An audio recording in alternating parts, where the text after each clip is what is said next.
ಕರ್ತನಲ್ಲಿ ಪ್ರೀತಿಯುಳ್ಳ ದೇವಜನರೇ, ನಮ್ಮ ಕರ್ತನಾದ ಯೇಸು ಕ್ರಿಸ್ತನ ಅತ್ಯಧಿಕವಾದ ಕೃಪೆಯು ಸಮಾಧಾನವು ತಮಗೂ ತಮ್ಮ ಕುಟುಂಬದ ಪ್ರಿಯರೆಲ್ಲರಿಗೂ ಹೆಚ್ಚಾಗಿ ಉಂಟಾಗಲಿ. ಹೃದಯಂಗಮ ಮಾತು ಎನ್ನುವ ಈ ವಾಕ್ಯದ ಸರಣಿಯಲ್ಲಿ ಈ ತಿಂಗಳು ನಾವು ಪಾಪ ಕ್ಷಮಾಪಣೆಯ ನಿಶ್ಚಯ, ಭರವಸೆ ಮತ್ತು ಪ್ರಾರ್ಥನೆ ಕುರಿತಾಗಿ ಧ್ಯಾನಿಸುತ್ತಿರುವಲ್ಲಿ ಈ ಮುಂಜಾನೆ ನಾವು ಧ್ಯಾನಿಸುವಂಥ ದೇವರ ವಾಕ್ಯದ ಭಾಗ ಲೂಕನು ಬರೆದ ಸುವಾರ್ತೆ 15ನೇ ಅಧ್ಯಾಯ 17ರಿಂದ 19 ವಚನಗಳು. ಲೂಕನು ಬರೆದ ಸುವಾರ್ತೆ 15ನೇ ಅಧ್ಯಾಯ 17ರಿಂದ 19 ವಚನಗಳು. ಆಗ ಅವನಿಗೆ ಬುದ್ಧಿ ಬಂದು ಅವನು ತನ್ನ ತಂದೆಯ ಬಳಿಯಲ್ಲಿ ಎಷ್ಟೋ ಮಂದಿ ಕೂಲಿ ಆಳುಗಳಿಗೆ ಬೇಕಾದಷ್ಟು ಆಹಾರವದೆ, ನಾನಾದರೂ ಇಲ್ಲಿ ಹಸಿವಿನಿಂದ ಸಾಯುತ್ತೇನೆ. ನಾನೆದ್ದು ನನ್ನ ತಂದೆ ಬಳಿಗೆ ಹೋಗಿ ಅವನಿಗೆ, ಅಪ್ಪ, ಪರಲೋಕಕ್ಕೆ ವಿರೋಧವಾಗಿಯೂ ನಿನ್ನ ಮುಂದೆಯೂ ಪಾಪ ಮಾಡಿದ್ದೇನೆ. ಇನ್ನು ನಾನು ನಿನ್ನ ಮಗನೆನಿಸಿಕೊಳ್ಳೋದಕ್ಕೆ ಯೋಗ್ಯನಲ್ಲ. ನನ್ನನ್ನು ನಿನ್ನ ಕೂಲಿ ಆಳುಗಳಲ್ಲಿ ಒಬ್ಬನಂತೆ ಮಾಡು ಎಂದು ಹೇಳುವೆನು ಅಂದುಕೊಂಡು ಎದ್ದು ತನ್ನ ತಂದೆಯ ಕಡೆಗೆ ಬಂದನು. ಈ ವಾಕ್ಯಗಳನ್ನ ಗ್ರಹಿಸೋದಕ್ಕೆ ಶಕ್ತರಾಗುವಂತೆ ದೇವರಾತ್ಮನು ತಾನೇ ನಮಗೆ ಬೋಧಿಸಿ ನಮಗೆ ತನ್ನ ದೇವರ ವಾಕ್ಯದ ಕುರಿತಾಗಿ ಹೆಚ್ಚೆಚ್ಚಾದ ಪರಿಜ್ಞಾನವನ್ನು ಅನುಗ್ರಹಿಸಲಿ. ಕರ್ತನು ತಾನೇ ನಮ್ಮ ಮನೋನೇತ್ರಗಳನ್ನು ಬೆಳಗಿಸಿ ನಮ್ಮನ್ನು ತನ್ನ ಜ್ಞಾನವುಳ್ಳ ಆತ್ಮದಿಂದ ತುಂಬಿಸಲಿ. ಈ ದಿನ ನಾವು ಓದಿರುವಂಥ ಈ ವಾಕ್ಯದ ಭಾಗ ಲೂಕನು ಬರೆದ ಸುವಾರ್ತೆಯ 15ನೇ ಅಧ್ಯಾಯದ ವಾಕ್ಯದ ಭಾಗ. ಈ 15ನೇ ಅಧ್ಯಾಯದಲ್ಲಿ ಯೇಸು ಕ್ರಿಸ್ತನು 3 ಸಾಮ್ಯಗಳನ್ನ ಹೇಳಿದ್ದಾನೆ. ಮೊದಲನೇದು ತಪ್ಪಿ ಹೋದ ಕುರಿ, ಎರಡನೇದಾಗಿ ಕಳೆದು ಹೋದ ಪಾವಲಿ, ಮತ್ತು ಮೂರನೇದಾಗಿ ತಪ್ಪಿ ಹೋದ ಮಗ. ನಾವು ಓದಿದಂಥ ಈ ವಾಕ್ಯ ಭಾಗವು ಈ 3ನೇ ಸಾಮ್ಯಕ್ಕೆ ಸಂಬಂಧಪಟ್ಟದ್ದು, ತಪ್ಪಿ ಹೋದ ಮಗನ ಕುರಿತಾದದ್ದು. ಈ ಸಾಮ್ಯ ಬಹಳ ಚಿರಪರಿಚಿತವಾದಂಥ ಸಾಮ್ಯ. ಒಬ್ಬ ಶ್ರೀಮಂತ ತಂದೆಗೆ ಇಬ್ಬರು ಗಂಡು ಮಕ್ಕಳಿರುವಲ್ಲಿ ಚಿಕ್ಕವನು ತನ್ನ ಆಸ್ತಿಯ ಪಾಲನ್ನು ಕೇಳಿ ತಂದೆಯಿಂದ ಅದನ್ನು ಪಡ್ಕೊಂಡು ದೂರದೇಶಕ್ಕೆ ಹೋಗಿ ಪಟ್ಟಿಂಗನಾಗಿ ಬದುಕಿ ತಂದೆಯಿಂದ ಪಡ್ಕೊಂಡು ಎಲ್ಲ ಆಸ್ತಿಗಳನ್ನು ಸೂರೆ ಮಾಡಿ ಎಲ್ಲವನ್ನ ಕಳ್ಕೊಂಡು ಏನಿಲ್ಲದ ನಿರ್ಗತಿಕ ಸ್ಥಿತಿಗೆ ಬಂದು ಅಂಥ ಸಂದರ್ಭದಲ್ಲಿ ಬರಗಾಲ ಬಂದದ್ರಿಂದ ಊಟಕ್ಕಾಗಿ ತಾವಕ ಪಡ್ತಾ ಒಬ್ಬನ ಬಳಿ ಆತನ ಕೆಲಸಕ್ಕಾಗಿ ಸೇರಿ ಆ ಯಜಮಾನನ ಹಂದಿಗಳನ್ನು ಮೇಯಿಸುವ ಕೆಲಸವನ್ನು ನಿರ್ವಹಿಸ್ತಾ ಹಂದಿಗಳು ತಿನ್ನುವ ಆಹಾರದಲ್ಲಿ ಕೆಲವೊಂದನ್ನಾದರೂ ನಾನು ಸೇವಿಸಿ ಬದುಕ್ತೇನೆ ಎಂಬುದಾಗಿ ಆತನು ಪ್ರಯಾಸಪಟ್ಟರೂ ಆ ಆಹಾರವೂ ಆತನಿಗೆ ಸಿಕ್ಕದೆ ಆತನಲ್ಲಿ ಕಷ್ಟಪಡುವಾಗ, ಬಹಳ ಪ್ರಾಮುಖ್ಯವಾಗಿ ಈ 3ನೇ ಸಾಮ್ಯದಲ್ಲಿ, ಅಂದರೆ ಈ ಲೂಕನು ಬರೆದ ಸುವಾರ್ತೆ 15ನೇ ಅಧ್ಯಾಯದ 17ನೇ ವಚನ ಬಹಳ ಪ್ರಾಮುಖ್ಯ. ತಂದೆಗೆ ಅವಿಧೇನಾಗಿ ಬೆನ್ನು ತೋರಿ ಹೋದವನು ತಿರುವು ಪಡ್ಕೊಂಡ ಒಂದು ಅಂಶವನ್ನು ನಾವಲ್ಲಿ ಗಮನಿಸ್ಬೋದು. ಆ ತಿರುವು ಕಂಡುಕೊಂಡದ್ದೇ ಅಲ್ಲಿ ಬರ್ದದೆ. ಆಗ ಅವನಿಗೆ ಬುದ್ಧಿ ಬಂತು. ಅವನು ತನ್ನ ಅರಿವಿಗೆ ಹಿಂದಿರುಗಿ ಬರ್ತಾನೆ. ಆತನಿಗೆ ಬುದ್ಧಿ ಬಂದಾಗ ಮಾಡಿದ ಕಾರ್ಯಗಳನ್ನು ನಾವು ಗಮನಿಸಿ ನೋಡಬೇಕಾಗ್ತದೆ. ಅವನಿಗೆ ಬುದ್ಧಿ ಬಂದ ಕೂಡಲೇ ಅಲ್ಲಿಯ ಮುಂದಿನ ಮಾತುಗಳು ಹೀಗೆ ಬರ್ತದೆ, ನನ್ನ ತಂದೆ. ಆಗ ಅವನಿಗೆ ಬುದ್ಧಿ ಬಂದವನು ನನ್ನ ತಂದೆ ಎಂಬುದಾಗಿ ಹೇಳ್ತಾನೆ. ಅವನಿಗೆ ಬುದ್ಧಿ ಬಂದಾಗ ಅವನಿಗೆ ಅವನ ಒಳಗೆ, ಅವನ ಗ್ರಹಿಕೆಯಲ್ಲಿ ಅವನ ತಂದೆ ಕಾಣ್ತಾನೆ. ತಂದೆಯು, ಆತನ ವ್ಯಕ್ತಿತ್ವವು, ಆತನ ಸ್ವಭಾವವು ಎಲ್ಲವೂ ಆತನಿಗೆ ತಿರುಗಿ ಜ್ಞಾಪಕಕ್ಕೆ ಬರ್ತದೆ. ಆಗ ಆತನು ಮುಂದುವರೆದು ಅಲ್ಲಿ ಬರ್ತದೆ, ನನ್ನ ತಂದೆ ಬಳಿಯಲ್ಲಿ ಎಷ್ಟೋ ಮಂದಿ, ಆದರೆ ಈಗ ತಂದೆಯೊಂದಿಗೆ ತಂದೆಯ ಮನೆಯು ಕಾಣ್ತಾ ಇದೆ. ತಂದೆಯ ಮನೆಯಲ್ಲಿ ಎಷ್ಟೋ ಮಂದಿ ಕೂಲಿ ಆಳುಗಳು ಕಾಣ್ತಿದ್ದಾರೆ.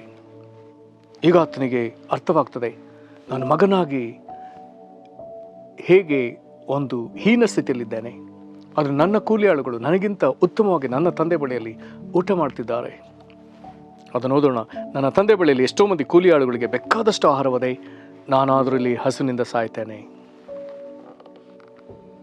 ನನ್ನ ತಂದೆ ಬಳಿ ಕೂಲಿ ಆಳಾಗಿ ಕೆಲಸ ಮಾಡುವವರಿಗೆ ಇರುವ ಆಹಾರ ನನಗಿಲ್ಲವಲ್ಲ. ಹಾಗಾದರೆ ಆತನು ಮುಂದಿನ ಯೋಚನೆ ಮಾಡ್ತಾನೆ, ನಾನೆದ್ದು ನನ್ನ ತಂದೆ ಬಳಿಗೆ ಹೋಗಿ. ಆತನು ಬುದ್ಧಿ ಬಂದು ತಂದೆ ನೋಡಿದಾಗ ಆತನಿಗೆ ಅರ್ಥವಾಗ್ತದೆ, ನನ್ನ ತಂದೆ, ಆತನ ಹೃದಯವೇನು, ನಾನು ಈಗ ಮಗನಾಗಿ ಹೋಗದೆ ಕೂಲಿ ಆಳಾಗಿ ಆದರೂ ಹೋದರೆ ಆತನು ನಾನು ಸೇರಿಸಿಕೊಳ್ತಾನೆ ಎನ್ನುವುದನ್ನು, ಅಂದರೆ ತಂದೆಯ ಈ ಹೃದಯವನ್ನು ಆತನು ಅರಿತವನಾಗಿ ಆತನು ತನ್ನೊಳಗೆ ಒಂದು ಪ್ರಾರ್ಥನೆಯನ್ನು ಸಿದ್ಧ ಮಾಡಿಕೊಳ್ತಾನೆ. ಏನದು ಪ್ರಾರ್ಥನೆ? ನಾನು ನನ್ನ ತಂದೆ ಬಳಿಗೆ ಹೋಗಿ ಅವನಿಗೆ, ಅಪ್ಪ, ಪರಲೋಕಕ್ಕೆ ವಿರೋಧವಾಗಿ ನಿನ್ನ ಮುಂದೆಯೂ ಪಾಪ ಮಾಡಿದ್ದೇನೆ. ಇನ್ನು ನಾನು ನಿನ್ನ ಮಗನೆನಿಸಿಕೊಳ್ಳೋದಕ್ಕೆ ಯೋಗ್ಯನಲ್ಲ. ಈ ಮಾತಿನಲ್ಲಿ ನಾವು ಕಲಿತಕ್ಕ ಸಂಗತಿ, ನಾವು ಪಾಪ ಮಾಡಿದಾಗಲ್ಲ ದೇವರಿಗೆ ವಿರುದ್ಧವಾಗಿ ಪಾಪ ಮಾಡ್ತೇವೆ. ದಾವೀದನು ತಪ್ಪು ಮಾಡಿದಾಗ ಆತನು ಆ 51ನೇ ಕೀರ್ತನೆ ಹೇಳ್ತಾನೆ, ಕೇವಲ ನಿನಗೆ ವಿರುದ್ಧವಾಗಿ ಪಾಪ ಮಾಡಿದ್ದೇನೆ. ಮನುಷ್ಯರಾದ ನಾವು ಯಾವುದೇ ತಪ್ಪುಗಳನ್ನ ಮಾಡಿದರು ನಮ್ಮಷ್ಟಕ್ಕೆ ನಾವೇ ಅದನ್ನು ಮಾಡಿದೆ ಎಂಬುದಾಗಿ ನೆನೆಸಿಕೊಂಡ್ರು. ಇತರಿಗೆ ನಾನು ಮಾಡಿದ ತಪ್ಪಿನಿಂದ ಇತರಿಗೆ ಯಾರಿಗೂ ತೊಂದರೆ ಇಲ್ಲ, ನನ್ನಷ್ಟಕ್ಕೆ ನಾನೇ ದ್ರೋಹ ಮಾಡಿಕೊಂಡೆ ಎಂಬುದಾಗಿ ಹೇಳಿದರು. ವೈಯಕ್ತಿಕವಾಗಿ ತಮಗೆ ದ್ರೋಹ ಮಾಡಿಕೊಂಡ್ರು ಅಥವಾ ಇತರರಿಗೆ ದ್ರೋಹ ಮಾಡಿದರು, ಪಾಪದ ಸ್ವರೂಪ ಏನಿದ್ರು ಪ್ರತಿ ಪಾಪವು ದೇವರಿಗೆ ವಿರುದ್ಧವಾಗಿ. ಇಲ್ಲಿ ತಪ್ಪಿ ಹೋದ ಮಗನು ಅದನ್ನು ಸ್ಪಷ್ಟವಾಗಿ ಹೇಳ್ತಿದ್ದಾನೆ, ಅಪ್ಪ, ಪರಲೋಕಕ್ಕೆ ವಿರೋಧವಾಗಿಯೂ ಮತ್ತು ನಿನ್ನ ಮುಂದೆಯೂ ಪಾಪ ಮಾಡಿದ್ದೇನೆ. ಅದರ ನಂತರ ಆತನು ಇನ್ನೊಂದು ಮಾತು ಹೇಳ್ತಾನೆ, ಇನ್ನು ನಾನು ನಿನ್ನ ಮಗನೆನಿಸ್ಕೊಳ್ಳೋದಕ್ಕೆ ಯೋಗ್ಯನಲ್ಲ. ನಾನು ಇಲ್ಲಿವರೆಗೂ ಮಾಡಿದ ಎಲ್ಲ ಅಪರಾಧಗಳ ನಿಮಿತ್ತ ನಾನೊಂದು ಯೋಗ್ಯತೆನ ಕಳ್ಕೊಂಡಿದ್ದೇನೆ, ಮಗನೆನಿಸ್ಕೊಳ್ಳುವ ಯೋಗ್ಯತೆ ಕಳ್ಕೊಂಡಿದ್ದೇನೆ. ನನ್ನನ್ನು ನಿನ್ನ ಕೂಲಿ ಆಳುಗಳಲ್ಲಿ ಒಬ್ಬನಂತೆ ಮಾಡು. ಹಾಗಾದರೆ ನನ್ನನ್ನು ಸೇರಿಸಿಕೋ, ಮಗನಾಗಿ ಬೇಡ. ಕೂಲಿ ಆಳುಗಳಲ್ಲಿ ಒಬ್ಬನಂತೆ ನಾನು ಇನ್ನು ಮುಂದೆ ಇರ್ತೇನೆ, ನಿನ್ನ ಸನ್ನಿಧಿಯಲ್ಲಿ ಇರ್ತೇನೆ. ನೀನು ಹೇಳುವುದನ್ನು ನಾನು ಮಾಡ್ತೇನೆ, ನೀನು ಹೇಳುವುದಕ್ಕೆ ನಾನೀಗ ವಿಧೇಯನಾಗ್ತೇನೆ. ಅವಿಧೇಯನಾಗಿ ಹೋದವನೀಗ ನಾನು ಕೂಲಿಯಾಳಾಗಿ, ಮಗನಾಗಿ ಅವಿಧೇಯನಾಗಿ ಹೋದೆ, ಆದರೆ ಕೂಲಿಯಾಳಾಗಿ ನಿನಗೆ ವಿಧೇಯನಾಗಿ ನಾನು ಜೀವಿಸ್ತೇನೆ. ನಾನು ಸೇರಿಸ್ಕೊಂಬುದಾಗಿ ನಾನು ಪ್ರಾರ್ಥಿಸ್ತೇನೆ ಎಂಬುದಾಗಿ ಯೋಚಿಸಿ ತಂದೆಯನ್ನು ನಾನು ನಿಶ್ಚಯವಾಗಿ ಸೇರಿಸಿಕೊಳ್ತೇನೆ ಅನ್ನುವಂಥ ಭರವಸೆಯೊಂದಿಗೆ 19ನೇ ವಚನ ಹೇಳ್ತದೆ, ನನ್ನನ್ನು ನಿನ್ನ ಕೂಲಿ ಆಳುಗಳಲ್ಲಿ ಒಬ್ಬನಂತೆ ಮಾಡು ಎಂದು ಹೇಳುವನು ಅಂದುಕೊಂಡು ಎದ್ದು ತನ್ನ ತಂದೆಯ ಕಡೆಗೆ ಬಂದನು. ಪ್ರೇರೆ ಬುದ್ಧಿ ಬಂದು ಸರಿಯಾದ ಗ್ರಹಿಕೆಗೆ ಬಂದು ಎಲ್ಲವನ್ನ ಮನಸ್ಸಿನಲ್ಲಿ ಯೋಚಿಸಿದ ಮೇಲೆ ಅಷ್ಟಕ್ಕೆ ನಾವು ಸುಮ್ಮನಾಗಲಿಕ್ಕೆ ಸಾಧ್ಯವಿಲ್ಲ. ಅಲ್ಲೀಗ ಕ್ರಿಯೆಯಲ್ಲಿ ಒಂದು ಮಾತು ಬರೆದದೆ, ಎದ್ದು ತನ್ನ ತಂದೆಯ ಕಡೆಗೆ ಬಂದನು. ಹಾಗಾದರೆ ಮನಸ್ಸಿನಲ್ಲಿ ಒಂದು ಒಳ್ಳೆಯ ಸಂಕಲ್ಪ, ಮನಸ್ಸಿನಲ್ಲಿ ಒಂದು ಒಳ್ಳೆಯ ಪಶ್ಚಾತ್ತಾಪ, ಮನಸ್ಸಿನಲ್ಲಿ ಒಂದು ಒಳ್ಳೆಯ ಮಾನಸಾಂತರ ಪಟ್ಟ ಮೇಲೆ ಅದು ಕ್ರಿಯೆಯಲ್ಲಿ ತೋರ್ಬೇಕಾಗ್ತದೆ. ಎದ್ದು ತನ್ನ ತಂದೆ ಬಳಿಗೆ. ಹಾಗಾದರೆ ನಾವೇ ಎಸಗಿದ ಅಪರಾಧ ಪಾಪಗಳ ನಿಮಿತ್ತವಾಗಿ ಮನಸ್ಸಿನಲ್ಲಿ ಮಾನಸಾಂತರ ಪಡುವಾಗ, ತಕ್ಕ ತೀರ್ಮಾನವನ್ನು ಮಾಡಿದಾಗ ಅಲ್ಲಿಗೆ ಅದನ್ನು ಬಿಟ್ಟು ಬಿಡದೆ ಅದನ್ನು ಕ್ರಿಯಾರೂಪದಲ್ಲಿ ತೋರುವಂತೆ ದೇವರ ಬಳಿಗೆ ಬರಲೇಬೇಕು, ಪರಲೋಕದ ತಂದೆ ಕಡೆಗೆ ಬರಲೇಬೇಕು. ಹಾಗಾದರೆ ಪಾಪ ಮಾಡುವ ನಾನು, ಅವಿಧೇಯತೆಯಲ್ಲೇ ಮುಂದುವರಿತಿರುವಂಥ ನಾನು, ಎಂದೋ ಒಂದು ದಿನ ನನ್ನೊಳಗೆ ದೇವರು ಅದನ್ನು ನಾವು ತಪ್ಪಿನ ಅರಿವನ್ನು ಹೊಂದಿಕೊಳ್ಳುವಂತೆ ನಮಗೆ ಬುದ್ಧಿ ಕೊಟ್ಟಾಗ, ಆ ಬುದ್ಧಿ ಬಂದಾಗ ಅವನಿಗೆ ಅವನ ತಂದೆ ಹೇಗೆ ಕಣ್ಣೋ ಆಗ ದೇವರು ಕೊಡೋ ಬುದ್ಧಿಯಿಂದ ನಮಗೆ ಪರಲೋಕದ ತಂದೆ ಕಾಣ್ತಾನೆ, ಪರಲೋಕವೂ ಕಾಣ್ತದೆ. ಆತನ ಬಳಿ ನಮಗಿರುವಂಥ ನೆಮ್ಮದಿಗಳು ಕಾಣ್ತದೆ. ಆಗ ಆ ಬುದ್ಧಿ ಬಂದದ್ದು ನಾವು ಯಾವ ಮಾತಿನಿಂದ ದೇವರ ಮುಂದೆ ಪ್ರಾರ್ಥಿಸಬೇಕೆಂಬುದನ್ನು ನಮಗೆ ಕಲಿಸ್ತದೆ. ಯಾವ ತೀರ್ಮಾನವನ್ನು ನಾವು ಮಾಡಬೇಕೆಂಬುದನ್ನು ಅದು ನಮಗೆ ಬೋಧಿಸ್ತದೆ.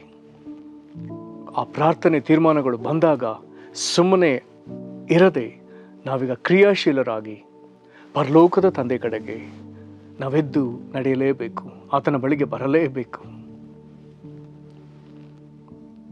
ವಿಧೇಯತೆಯಿಂದ ಆತನ ಮುಂದೆ ಕಾಣಿಸಿಕೊಳ್ಳಲೇಬೇಕು, ತಗ್ಗಿದ ಮನೋಭಾವನೆಯಿಂದ ಕಾಣಿಸಿಕೊಳ್ಳಲೇಬೇಕು, ಪಶ್ಚಾತ್ತಾಪ ಹೃದಯದಿಂದ ದೇವರ ಮುಂದೆ ಕಾಣಿಸಿಕೊಳ್ಳಲೇಬೇಕು, ಕುಗ್ಗಿದ ಮನಸ್ಸಿನಲ್ಲಿ ಆತನ ಮುಂದೆ ನಾವು ಕಾಣಿಸಿಕೊಳ್ಳಲೇಬೇಕು. ಹೆಚ್ಚಿಸಿಕೊಂಡು ಹೋದವರೀಗ ತಗ್ಗಿಸಿಕೊಂಡು ಬರಲೇಬೇಕು, ಅವಿಧೇಯರಾಗಿ ಹೋದವರೀಗ ವಿಧೇಯರಾಗಿ ಬರಲೇಬೇಕು, ಅಹಂಕಾರದಿಂದ ಹೋದವರು ಈಗ ಕಣ್ಣೀರಿನಿಂದ ದೇವರ ಬಳಿಗೆ ಬರಲೇಬೇಕು. ಪ್ರಿಯರೇ, ಇದು ನಮಗೆ ದೊಡ್ಡ ಆಶೀರ್ವಾದ. ಮುಂದೆ ಓದ್ತೇವೆ, ಆತನು ಹೀಗೆ ತಂದೆ ಬಳಿಗೆ ಬರುವಾಗ ತಂದೆ ದೂರದಲ್ಲಿ ಮಗನನ್ನು ಕಂಡು ಓಡಿ ಬಂದು ಆತನನ್ನು ಆಲಂಗಿಸಿ ಮುದ್ದಿಟ್ಟು, ಲೆಕ್ಕವಿಲ್ಲದಷ್ಟು ಮುದ್ದಿಟ್ಟು ಆತನನ್ನು ಪ್ರೀತಿಸುವಾಗ ಆತನು ಈ ಪ್ರಾರ್ಥನೆ ಮಾಡ್ತಾನೆ. ಅವನ ಪಶ್ಚಾತ್ತಾಪದ ಪ್ರಾರ್ಥನೆಯ ಪರಿಪೂರ್ಣತೆ ಏನು ಓದಿದೆವೋ ಅದರ ಅರ್ಧ ಭಾಗವನ್ನಷ್ಟೇ ತಂದೆ ಮಾಡಲಿಕ್ಕೆ ಬಿಡ್ತಾನೆ. ನಂತರದಲ್ಲಿ ಕೂಲಿಯಾಳಾಗಿ ಇರುವುದಕ್ಕೆ ಬಂದ ಮಗನನ್ನಾಗಿಯೇ ಸೇರಿಸಿಕೊಳ್ತಾನೆ. ಮಗನಿಗೆ ತೋರತಕ್ಕ ಸಕಲ ಪ್ರೀತಿಯನ್ನು, ಆತನಿಗೆ ಅನುಗ್ರಹಿಸಬೇಕಾದ ಸಕಲ ಮೇಲುಗಳನ್ನು ತಿರುಗಿ ಒದಗಿಸ್ತಾನೆ, ಮಗನ ಸ್ಥಾನವನ್ನು ಒದಗಿಸ್ತಾನೆ. ಅವನು ಹೋದದ್ದು ತಂದೆಗೆ ಮಗನನ್ನು ಕಳ್ಕೊಂಡ ಅಥವಾ ಮಗನು ಸತ್ತು ಹೋದ ಸ್ಥಿತಿಯಲ್ಲಿತ್ತು. ಆತನು ತಿರುಗಿ ಬಂದದ್ದು ಆತನ ಜೀವದಿಂದ ಬಂದ ಸಂತೋಷ. ತಂದೆಯ ಸಂತೋಷಕ್ಕೆ ಮಿತಿಯೇ ಇಲ್ಲ. ಒಬ್ಬ ಪಾಪಿ ದೇವರ ಕಡೆಗೆ ತಿರುಗಿಕೊಂಡ್ರೆ ಪರಲೋಕದಲ್ಲಿ ದೇವದೂತರ ಮುಂದೆ ಎಷ್ಟೋ ಸಂತೋಷವಾಗ್ತದೆ ಎಂಬುದಾಗಿ ಬರೆದದೆ. ಹಾಗಾದರೆ ದೇವರಿಂದ ದೂರ ಹೋದವರು ದೇವರ ಬಳಿಗೆ ಬರುವಾಗ ದೇವರಿಗೆ ಅದೆಷ್ಟೋ ಸಂತೋಷ, ಪರಲೋಕ ತಂದೆಗೆ ಎಷ್ಟೋ ಸಂತೋಷ. ಇದನ್ನು ಕೇಳ್ತಿರುವ ನಾವೊಬ್ಬೊಬ್ಬರು ನಮ್ಮ ಪಾಪಗಳನ್ನ ಬಿಟ್ಟು ಆತನ ಕಡೆಗೆ ತಿರುಗುವುದಾದರೆ ನಮ್ಮ ವಿಷಯದಲ್ಲಿ ಆತನಿಗೆ ಎಷ್ಟೋ ಸಂತೋಷ. ನಮ್ಮನ್ನು ಒಪ್ಪಿಸಿಕೊಳ್ಳೋಣ. ಮಹಿಮೆಯುಳ್ಳ ಕರ್ತನೇ, ಈ ಅಮೂಲ್ಯವಾದ ವಾಕ್ಯಕ್ಕಾಗಿ ಸ್ತೋತ್ರ. ಕರ್ತನಾದ ಯೇಸುವೇ, ಈ ಸಮಯದ ಮೂಲಕ ನಮ್ಮ ಸಂಗಡ ನೀನು ಮಾತನಾಡುವುದಕ್ಕಾಗಿ ಸ್ತೋತ್ರ. ನಾವೆಷ್ಟೇ ತಪ್ಪಿತಸ್ಥರಾಗಿದ್ದರು, ಎಷ್ಟೇ ಅವಿಧೇಯರಾಗಿದ್ದರು, ನಮ್ಮ ಪರಲೋಕದ ತಂದೆ ನಮ್ಮನ್ನು ತಿರುಗಿ ಸೇರಿಸಿಕೊಳ್ಳುವನು ಎಂಬುದಾಗಿ ನೀನು ಈ ಭಾಗದಲ್ಲಿ ನಮಗೆ ಹೇಳಿಕೊಟ್ಟದ್ದಕ್ಕಾಗಿ ನಿನಗೆ ಸ್ತೋತ್ರ. ಕರ್ತನ ತಗ್ಗಿಸಿಕೊಂಡು ಬರುವಾಗ, ಪಶ್ಚಾತ್ತಾಪ ಹೃದಯದಿಂದ ಬರುವಾಗ ತಂದೆ ನಮ್ಮನ್ನು ತಿರುಗಿ ಸೇರಿಸಿಕೊಳ್ಳುವವನು. ನಾವು ತಪ್ಪಿ ಹೋದವರಾಗಿ ಬರುವಾಗಲೂ ಆತನು ನಮ್ಮನ್ನು ತಿರುಗಿ ಪ್ರೀತಿಸುವವನು. ನಾವು ಮಕ್ಕಳಾಗಿ ಹಿಂದಕ್ಕೆ ಬರುವುದಕ್ಕೆ ಮನಸ್ಸಿಲ್ಲದೆ ಕೂಲಿ ಆಳುಗಳಾಗಿ ಬರುವುದಕ್ಕೆ ಮನಸ್ಸು ಮಾಡಿದರೂ ನಮ್ಮನ್ನು ತಿರುಗಿ ಮಕ್ಕಳ ಸ್ಥಾನದಲ್ಲಿ ಸೇರಿಸಿಕೊಳ್ಳುವ ಪರಲೋಕ ತಂದೆಯೇ, ಯೇಸು ಕ್ರಿಸ್ತನ ಹೆಸರಿನಲ್ಲಿ ಕರ್ತನೇ, ನಿನ್ನ ಮುಂದೆ ನಾವು ಬರ್ತೇವೆ ಸ್ವಾಮಿ. ನಮ್ಮ ಪಾಪಗಳನ್ನೆಲ್ಲ ಅರಿಕೆ ಮಾಡ್ತೇವೆ. ನಿನ್ನ ನೋಡುವುದಕ್ಕೂ ಪರಲೋಕವನ್ನು ನೋಡುವುದಕ್ಕೂ ನಮಗೆ ಬುದ್ಧಿಯನ್ನು ಅನುಗ್ರಹಿಸು. ನಮ್ಮೊಳಗೆ ಯಾವಾಗಲೂ ಒಳ್ಳೆಯ ಮಾನಸಾಂತರದ ಹೃದಯವನ್ನು ಅನುಗ್ರಹಿಸು. ನಿನ್ನ ಬಳಿ ನಾವು ಬಂದು ನಿನ್ನ ಮುಂದೆ ಅರ್ಪಿಸಬೇಕಾದ ಒಳ್ಳೆಯ ಪ್ರಾರ್ಥನೆಗಳನ್ನ ನಮಗೆ ಅನುಗ್ರಹಿಸು. ಕರ್ತನೆ, ನಾವು ನಿನ್ನ ವಿಷಯದಲ್ಲಿ ಮಾಡಬೇಕಾದ ಕ್ರಿಯೆಗಳನ್ನು ತಕ್ಕ ರೀತಿಯಲ್ಲಿ ಮಾಡುವುದಕ್ಕೆ ನಮಗೆ ಕಲಿಸಿಕೊಡು ಸ್ವಾಮಿ. ಕರ್ತನೆ, ಈ ವಾಕ್ಯಗಳನ್ನು ಗ್ರಹಿಸಿ ಪಶ್ಚಾತ್ತಾಪ ಪಡುತ್ತಿರುವಂಥ ಪ್ರತಿಯೊಬ್ಬರನ್ನ ಕನಿಕರಿಸಿ ಕ್ಷಮಿಸು ಸ್ವಾಮಿನೇ. ಕರ್ತನಾದ ಯೇಸುವೇ, ನಿನ್ನ ಕಲ್ವಾರಿ ಶಿಲುಬೆಯಲ್ಲಿ ಸುರಿಸಿದ ರಕ್ತದಿಂದ ನಮ್ಮೊಬ್ಬೊಬ್ಬರನ್ನ ತೊಳೆದು ಶುದ್ಧೀಕರಿಸಿ ನಮ್ಮನ್ನು ತಿರುಗಿ ನಿನ್ನ ಮಕ್ಕಳನ್ನಾಗಿ ಅಂಗೀಕರಿಸು. ಈ ಮೂಲಕ ನಿನ್ನ ನಾಮಕ್ಕೆ ಎಷ್ಟೋ ಕೀರ್ತಿ ಘನತೆ ಉಂಟಾಗಲಿ, ನಿನ್ನ ನಾಮಕ್ಕೆ ಮಹಿಮೆ ಉಂಟಾಗಲಿ. ಯೇಸು ಕ್ರಿಸ್ತನ ಹೆಸರಿನಲ್ಲಿ ಬೇಡಿದ್ದೇವೆ ನಮ್ಮ ತಂದೆಯೇ, ಆಮೇನ್. ಕರ್ತನು ನಿಮ್ಮನ್ನು ಆಶೀರ್ವದಿಸಲಿ. ವಂದನೆಗಳು.